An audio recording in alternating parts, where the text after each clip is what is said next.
Olimpijske igre Atena, zlato 2004. London, bronca 2012. Kakvi su osjećaji kad se toga prisjetiš malo? Pa nema osjećaja. Nisam iskreno ni svjestan da sam uspio osvojiti 2 olimpijske medalje i jedan veliki san, možda ga nisam ni sanjao, ali mi se sve to dogodilo brzo. Pozvana priprema 2004. sa 20 godina, na kraju otišao na olimpijske. Ja uvijek kažem, gledam sam utakmice ko Jack Nicholson, ko Lakersa iz prvog reda, tako da stvarno fenomenalno osjećaj.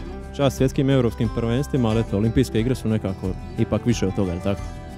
Pa je, to je stvarno veliki doživljaj, kažem, to je, vidi sve te face na jednom mjestu. Koliko može Hrvatska? Slijede olimpijske igre u Parizu, Hrvatska je tu, koliko daleko mogu? A to je uvijek teško pitanje, bilo mi je teško i komentirati. Duge su pripreme i vidio sam sad spisak ko ide od igrača.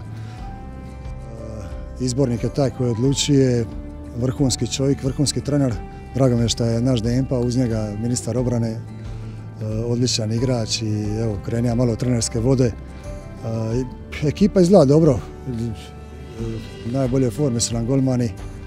Nadam se da će ostati tako na olimpijskim igrama i treba imati zdravlja, a za kvaliteta nije upitna. Bilo je puno polemike o tome prije nego što je izabran Sigurdsson. Načelno, kako je tvoje mišljenje stranac na klupi Hrvatske?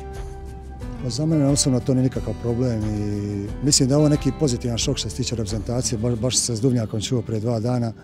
Mislim da je prava stvar što on postaje izbornik i želim mu svu sreću. Hrvatski rukomet posljednjih godina, je li u nekakvom rezultatskom padu ili gdje ga ti vidiš? Ja gledam kompletan hrvatski sport, sad se vata na to, mi smo fenomeni u bilo kojem sportu i s obzirom na ulaganja mi smo top. Hrvatski rukomet što se tiče medalja je u padu, ali smjena generacije i sam po meni prolazak, sad već možda u 4 finale bi bio veliki uspjeh, ako Bog da polufinala,